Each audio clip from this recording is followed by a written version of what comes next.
Hello, કેમ છો મિત્રો? આશા કરું છું કે બધા સ્વસ્થ હશો. તો આપણે શરૂ કરીએ આપણો આજનો 7મો આપણો લેક્ચર, બરાબર છે, કંટ્રોલ સિસ્ટમ કોમ્પોનન્ટ્સ. એની અંદર આપણે ઘણું બધું આગળ જોઈ ગયા છીએ, બરાબર. આ બધી વસ્તુ આપણે જોઈ ગયા છીએ, બરાબર છે. અને હવે આપણે આગળ જે છે એ આપણે જોતા હતા સર્વો મિકેનિઝમ, બરાબર છે. સર્વો મિકેનિઝમ આપણે જોતા હતા. એની અંદર ગન બેરલ જે છે, ગન બેરલ, બરાબર છે, ગન બેરલ પોઝિશન કંટ્રોલ આ આપણે જોઈ ગયા હતા, બરાબર છે. અને હવે આગળ આપણે એક નવી એવી જ રીતની એપ્લિકેશન આપણે જોવાના છીએ, બરાબર છે. તો આપણે સ્ટાર્ટ કરીએ, બરાબર છે. આપણે ચલો, આપણને ખબર છે સર્વો મિકેનિઝમ ક્લોઝ લૂપ સિસ્ટમ છે, બરાબર છે. સર્વો મિકેનિઝમ એ ક્લોઝ લૂપ સિસ્ટમ છે. સાથે સાથે શાના માટે વપરાય છે?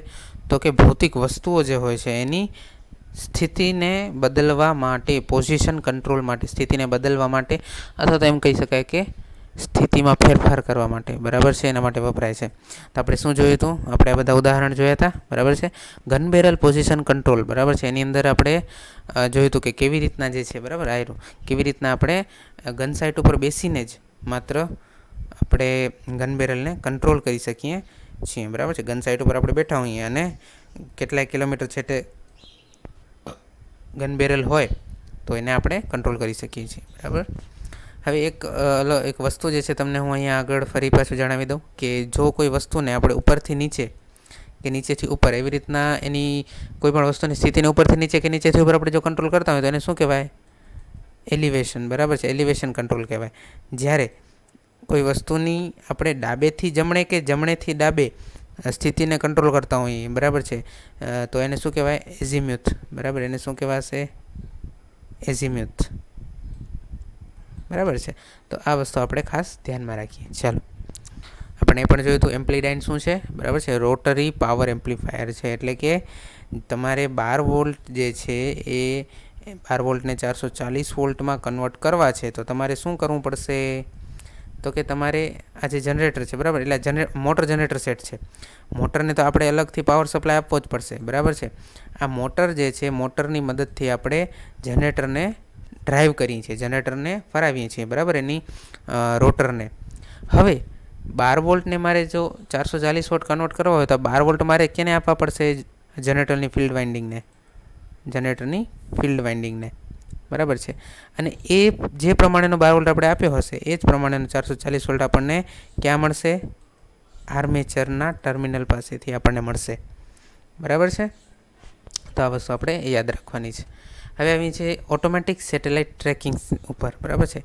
હવે જો ઓટોમેટિક સેટેલાઇટ ટ્રેકિંગ જે છે એ પણ આપણા માટે મહત્ત્વનું છે, બરાબર છે. હવે જો આપણને ખબર છે કે સેટેલાઇટ જે છે, અને સેટેલાઇટ તો આપણે ક્યાં હોય છે? આકાશમાં હોય છે, બરાબર છે. અને એનાથી આપણે ધરતી ઉપર કેવી રીતે કમ્યુનિકેશન કરીએ છીએ? તો કે આપણે આ એન્ટેનાની મદદથી કરીએ છીએ, બરાબર. હવે તમે ચોક્કસપણે એગ્રી થશો, બરાબર, મારી વાત સાથે કે ભાઈ જો આ એન્ટેના છે, બરાબર, એ એન્ટેનાની દિશા જો સેટેલાઇટની દિશા, સેટેલાઇટ જે હોય, બરાબર છે, એની સાથે આવી રીતના હોય, બરાબર, એકદમ સીધમાં હોય તો જ કમ્યુનિકેશન જે છે એ વ્યવસ્થિત સ્થપાય, બરાબર. તમે આ વાત સાથે એગ્રી કરશો, બરાબર. અને હું બીજી રીતે પણ કહી શકું કે જો એન્ટેના વડે મોકલવામાં આવેલ સિગ્નલ, બરાબર છે, એન્ટેના વડે મોકલવામાં આવેલ સિગ્નલ અને આ સેટેલાઇટ વડે એન્ટેના તરફ મોકલવામાં આવેલ સિગ્નલ, આ બંને વચ્ચે જો 0 ડિગ્રીનો ખૂણો હોય, બરાબર, તો આપણે એમ કહી શકીએ કે એન્ટેના અને સેટેલાઇટ એકબીજાની સીધમાં છે અને કમ્યુનિકેશન હવે વ્યવસ્થિત જે છે એ સ્થપાશે, બરાબર. બે વચ્ચે વ્યવસ્થિત કમ્યુનિકેશન સ્થપાશે, બરાબર. તો આ વસ્તુ, આ સ્થિતિ એન્ટેનાની આપણે લાવવાની છે. પણ હકીકતે શરૂઆતમાં જ્યારે એન્ટેના સમજી લો કે નવો બનીને આપણે એને લગાવ્યો છે તો ત્યારે જે છે એ આ સ્થિતિ ઓટોમેટિક આવી જતી નથી, બરાબર, આપણે લાવવી પડે છે. સમજી લો કે અત્યારે જે છે એ સેટેલાઇટ સાથે આ એન્ટેના θ ડિગ્રીનો ખૂણો બનાવે છે. એનો અર્થ શું થયો? તો કે એન્ટેના સેટેલાઇટ તરફ જે સિગ્નલ મોકલે છે એ અને આ જે સેટેલાઇટ છે એ એન્ટેનાને જે પાછું સિગ્નલ મોકલે છે એ બે વચ્ચે કેટલો ખૂણો બને છે? θ ડિગ્રીનો. ખરેખર કેટલો બનવો જોઈએ? 0 ડિગ્રીનો. તો એ આપણે કેવી રીતે મેળવશું? ઓબ્વિયસ છે, સર્વો મિકેનિઝમ વડે. તો સર્વો મિકેનિઝમ આપણને ખબર છે ક્લોઝ લૂપ કંટ્રોલ સિસ્ટમ છે. તો ક્લોઝ લૂપમાં શું હોય?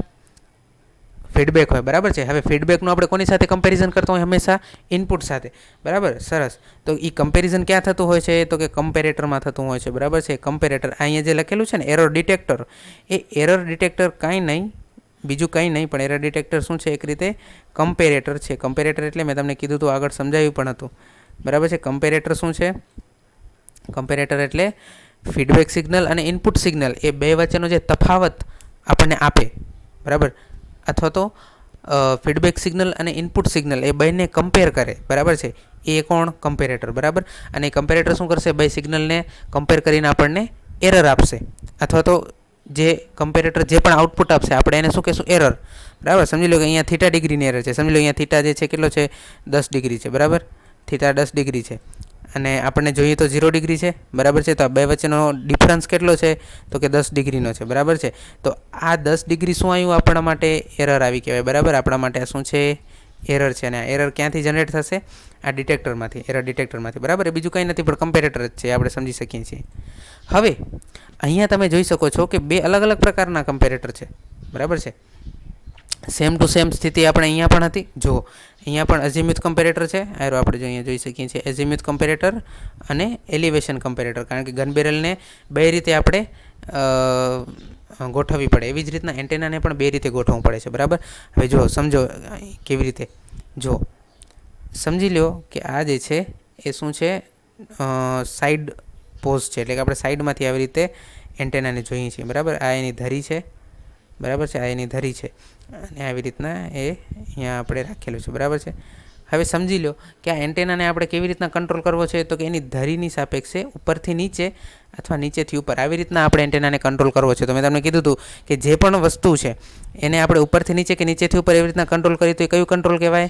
એલિવેશન, બરાબર છે. કયું કંટ્રોલ કહેવાશે? એલિવેશન કંટ્રોલ, બરાબર. તો એલિવેશન કંટ્રોલ માટે આપણે અહીંયા શું રાખેલું છે? તો કે એલિવેશન એરર ડિટેક્ટર રાખેલું છે અને ખાસ એના માટે એલિવેશન મોટર રાખેલી છે કે જે એન્ટેનાને ઉપરથી નીચેની દિશામાં કે નીચેથી ઉપરની દિશામાં કંટ્રોલ કરશે. એવી જ રીતે સમજી લો કે આ જે છે આપણો ટોપ વ્યૂ છે, બરાબર. એન્ટેનાને આપણે ક્યાંથી જોઈએ છીએ? ઉપરથી જોઈએ છીએ, બરાબર છે. ઉપરથી જોઈએ છીએ, બરાબર. અને આ નીચે અહીંયા જે શું આવશે? આ એનો પાયો છે, બરાબર. આ જે છે એ પાયો છે, બરાબર. આ પાયો જે છે, બરાબર. ટોપ વ્યૂ આપણે જોશું એટલે એનો પાયો કેવો દેખાશે? ખાલી આપણને ચોરસ જ દેખાશે. ઓકે, ચાલો, કાંઈ વાંધો નહીં. આ તો તમે સમજી ગયા છો, બીજું સિમ્પલ જ છે, બરાબર. ચાલો હવે જો મેઇન વસ્તુ છે અહીંયા કે ભાઈ આપણે આ એન્ટેનાને ડાબેથી જમણે કે જમણેથી ડાબે જો કંટ્રોલ કરવું હશે તો આ કંટ્રોલને શું કહેવાશે? એઝીમ્યુથ કંટ્રોલ, બરાબર. એઝીમ્યુથ કંટ્રોલ. તો આ જે છે આપણને સમજવાનું છે. અને એઝીમ્યુથ કંટ્રોલ માટે આપણી પાસે અલગથી એઝીમ્યુથ એરર ડિટેક્ટર છે અને એઝીમ્યુથ મોટર છે. જે એઝીમ્યુથ મોટર શું કરશે? આ એન્ટેનાને ડાબેથી જમણે કંટ્રોલ કરશે. ઓકે, ચાલો. તો હવે અહીંયાથી તમને આ દેખાય છે, બરાબર. જે અત્યારે હું રેડ કલરથી, બરાબર, રેડ કલરથી હું તમને માર્ક કરું છું, બરાબર. અહીંયા આ જે રેડ કલરથી જે હું માર્ક કરું છું એ લાઇન જે છે એ શું છે? આપણી ફીડબેક લાઇન છે, બરાબર. જો ક્યાંથી આવે છે? આઉટપુટમાંથી આવે છે. આઉટપુટ એટલે શું? તો કે એન્ટેનાનું એંગલ, બરાબર. એન્ટેનાનું એંગલ એટલે આઉટપુટ. તો એ આઉટપુટમાંથી આવે છે એટલે આ શું છે? આપણી ફીડબેક પાથ છે, બરાબર છે. આ ફીડબેક પાથ છે. અને ઇનપુટ પાથ કયું છે? તો જો એઝીમ્યુથ એરર ડિટેક્ટર છે તો એનામાં એ આપણે એઝીમ્યુથ એરર ડિટેક્ટર માટે ઇનપુટ ક્યાંથી લેશું? તો ઓબ્વિયસ છે એઝીમ્યુથ મોટર પાસેથી લેશું. અને એલિવેશન એરર ડિટેક્ટર માટેનું ઇનપુટ છે આપણે એલિવેશન મોટર પાસેથી લેશું, બરાબર. તો આ ફીડબેક જે છે, બરાબર છે, એ કોની સાથે કમ્પેર થાય છે? એઝીમ્યુથ ઇનપુટ અને એલિવેશન ઇનપુટ સાથે. અને જે પણ એરર તમને મળશે એ એમ્પ્લિફાય થશે, બરાબર છે. એમ્પ્લિફાય થઈ અને એમ્પ્લીડાઇન પાસે જશે. આપણને ખબર છે શા માટે આપણે એમ્પ્લીડાઇનને આપણે એરર સિગ્નલ આપીએ છીએ. ભલે નહીં એમ્પ્લિફાય થયેલું છે, આપણું એરર સિગ્નલ એમ્પ્લિફાય થયેલું છે, છતાંય શા માટે આપણે એને આપીએ છીએ એમ્પ્લીડાઇનને? કારણ કે હજી વધારે આપણે એને એમ્પ્લિફાય કરવું પડે છે, બરાબર. કારણ કે એમ્પ્લીફાયરમાંથી તમે કેટલું મેક્સિમમ કાઢી શકો? 12 વોલ્ટ 24 વોલ્ટ સુધીનું તમે મેક્સિમમ એરર સિગ્નલ એમ્પ્લિફાય કરી શકો, બરાબર. એનાથી વધારે તો પછી તમારે એમ્પ્લીડાઇનથી જ કરવું પડે. અને પછી એમ્પ્લીડાઇનનું જે આઉટપુટ છે આપણે એઝીમ્યુથ મોટર અને એલિવેશન મોટરને આપણે આપીએ છીએ. અને છેવટે આ બંને મોટર જે છે એ એન્ટેના જે છે એની સ્થિતિ જે છે બદલે છે. અને આ સ્થિતિ ક્યાં સુધી બદલશે? જ્યાં સુધી જ્યાં સુધી એરર ઝીરો નહીં થાય ત્યાં સુધી. એરર ઝીરોનો અર્થ શું છે? તો કે સેટેલાઇટ અને એન્ટેના, બરાબર છે, એ બંને એકબીજાને જે સિગ્નલ મોકલે છે એ બે વચ્ચેનો જે ખૂણો ઝીરો થશે ત્યાં સુધી, બરાબર. તો આ જે છે એ ઓટોમેટિક સેટેલાઇટ ટ્રેકિંગ સિસ્ટમ છે, જે ખૂબ જ જેને કહેવાય ને આપણે વ્યવસ્થિત રીતે સમજી છે, બરાબર છે. તો હવે આપણે આગળ વધીએ. ચાલો, હવે આવે છે રેગ્યુલેટર્સ, બરાબર. આપણે શરૂઆતમાં જ જોયું કે application of close loop control સિસ્ટમની અંદર જે બે મેઇન વસ્તુ જે છે ને એ શું છે? તો કે એક છે આપણે સર્વો, બરાબર છે, એ શું છે? સર્વો. અને બીજું શું છે? રેગ્યુલેટર્સ. સર્વો જે છે મિકેનિઝમ, એનું કામ શું છે? સર્વો મિકેનિઝમનું કામ તો કે પોઝિશન કંટ્રોલ કરવાનું.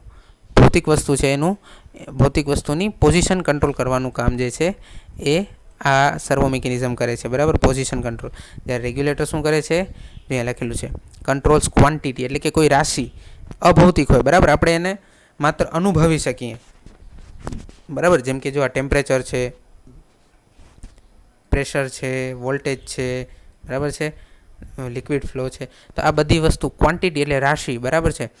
રાશિ એટલે કે જે ભૌતિક નથી એવી અભૌતિક વસ્તુ, બરાબર. ટેમ્પરેચર, વોલ્ટેજ, પ્રેશર, એને કોણ કંટ્રોલ કરે છે?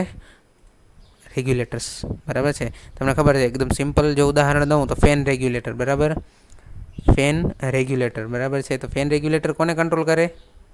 ઓબ્વિયસ છે કે પંખાને જે મળતો વોલ્ટેજ છે, બરાબર છે, વોલ્ટેજ છે, બરાબર, એને કંટ્રોલ કરશે. પંખાને મળતો વોલ્ટેજ ઘટાડશે એટલે પંખાની સ્પીડ ઘટી જશે અને એનાથી ઊંધું પણ થઈ શકે, બરાબર.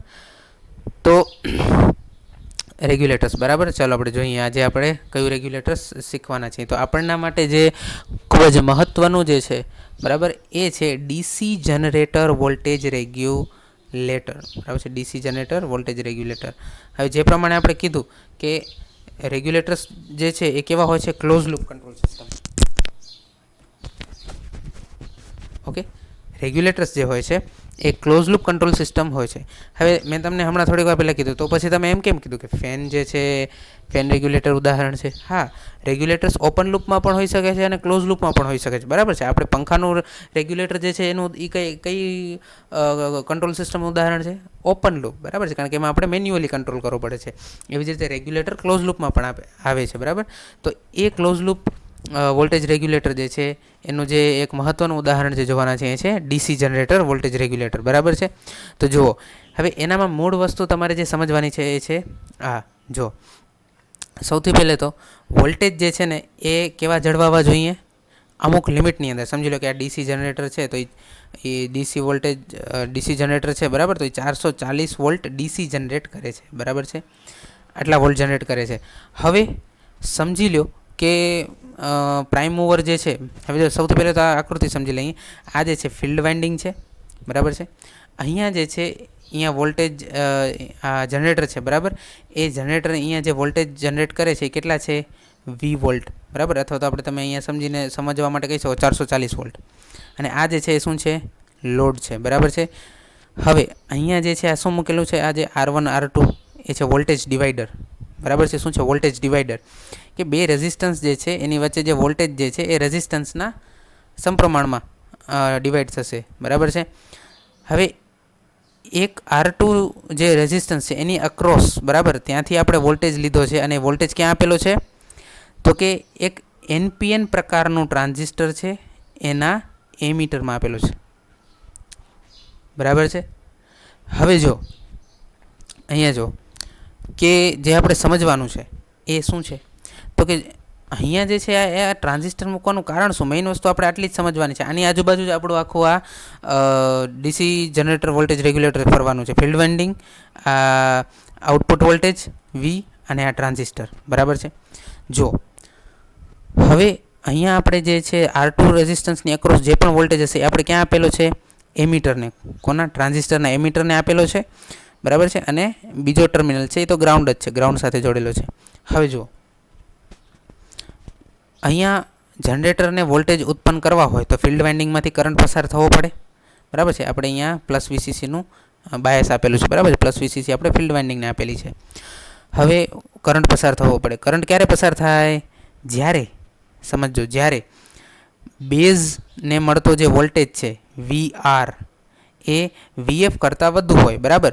બેઝને મળતો વોલ્ટેજ વીઆર વીએફ કરતાં વધારે હોય તો શું થાય? બેઝ ફોરવર્ડ બાયસ થાય. બેઝ ફોરવર્ડ બાયસ થાય તો જ શું થાય? કરંટ, બરાબર છે, વહે. આપણે આ જોઈ ગયા છીએ આગળના સેમેસ્ટરમાં, બરાબર. તો જ કરંટ વહે, બરાબર છે. બેઝ જે છે એ ફોરવર્ડ બાયસ થાય એટલે કે વીઆર વીસી કરતાં વધારે હોય, વીઆર જે છે એ વીએફ કરતાં વધારે હોય તો અને તો જ શું થાય?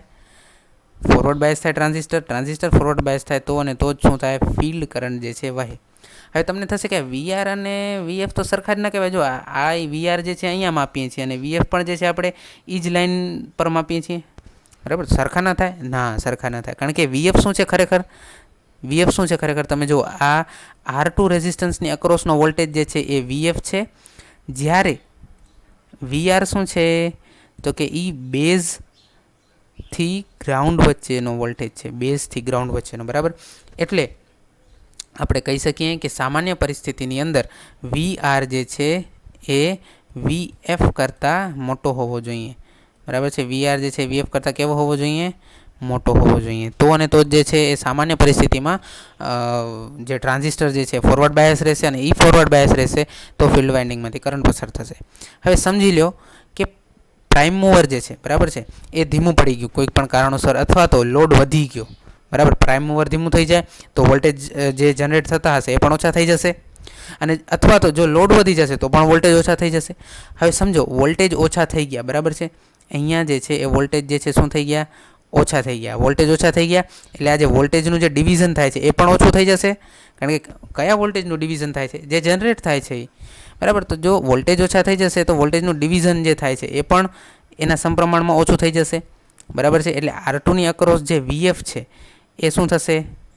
એ ઘટી જશે. હવે સમજો, વીએફ ઘટી જશે એટલે શું થશે તો કે વીઆર અને વીએફનો જે ડિફરન્સ છે ને, ડિફરન્સ, વોલ્ટેજ ડિફરન્સ, બરાબર, ડિફરન્સ શું થઈ જશે? ડિફરન્સ વધી જશે.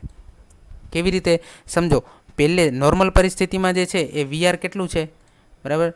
નોર્મલ પરિસ્થિતિની અંદર વીઆર સમજી લો, હું એમ કહું છું કે 10 વોલ્ટ છે અને વીએફ જે છે એ 8 વોલ્ટ છે, તો ડિફરન્સ કેટલો થયો? 2 વોલ્ટનો થયો, બરાબર. હવે સમજી લો વીઆર તો ફિક્સ જ છે આપણું, બરાબર, વોલ્ટેજ 10 વોલ્ટેજ, પણ વીએફ ઘટી ગયું. શું કામ? લોડ વધી ગયો એટલે વીએફ ઘટી ગયું. લોડ વધી ગયો એટલે ટર્મિનલ વોલ્ટેજ ઘટી ગયા. ટર્મિનલ વોલ્ટેજ ઘટી ગયા એટલે જેનું ડિવિઝન થાય છે એ પણ ઘટી ગયું, બરાબર. તો R2 પણ ઘટી જશે. R2 એટલે શું છે? R2 એ બીજું કંઈ નહીં પણ વીએફ છે, તો વીએફ ઘટી ગયા. R2 ઘટી ગયા એટલે સમજી લો એ કેટલા થઈ જશે? વીએફ ઘટીને સમજી લો 6 વોલ્ટ થઈ ગયા. તો હવે નવો વોલ્ટેજ ડિફરન્સ કેટલો થયો? 4 વોલ્ટ, બરાબર છે.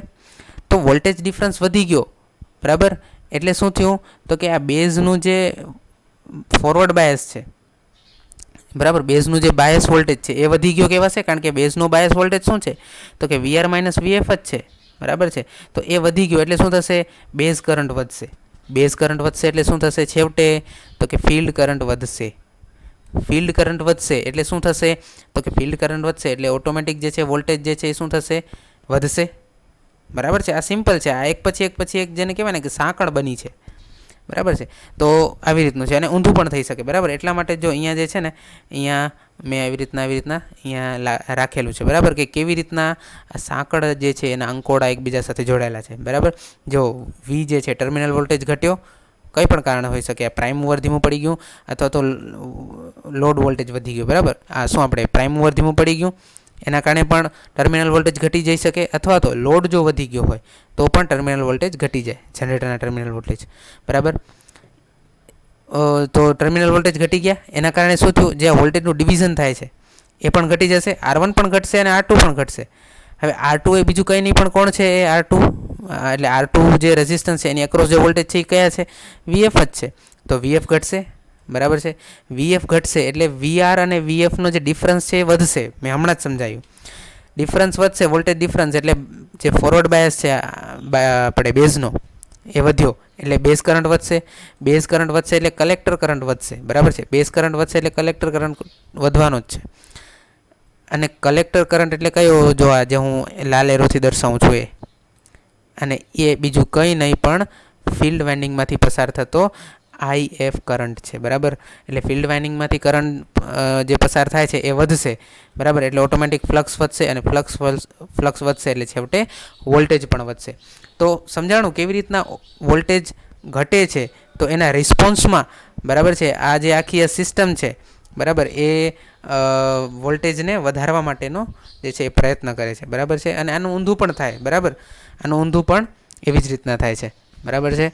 તો આ જે છે આપણે આજે સમજ્યા છીએ રેગ્યુલેટર્સ બરાબર. રેગ્યુલેટર્સનું આ મહત્ત્વનું ઉદાહરણ છે બરાબર. બીજા પણ અલગ અલગ જનરેટરના વોલ્ટેજ રેગ્યુલેટર્સ જે છે ઉદાહરણ છે, પણ આપણા માટે આ જે છે એ મહત્ત્વનું છે બરાબર છે. તો આપણે અત્યારે અહીંયા સુધી રાખીએ છીએ. આવતા લેક્ચરમાં આપણે જોશું કંટ્રોલ એક્શન્સ બરાબર છે, on of control, proportional, derivative, integral, આ બધું આપણે આવતા લેક્ચરમાં જોશું બરાબર છે. તો અત્યારે આપણે અહીં સુધી જે છે એ રાખીએ છીએ બરાબર છે. Okay, thank you.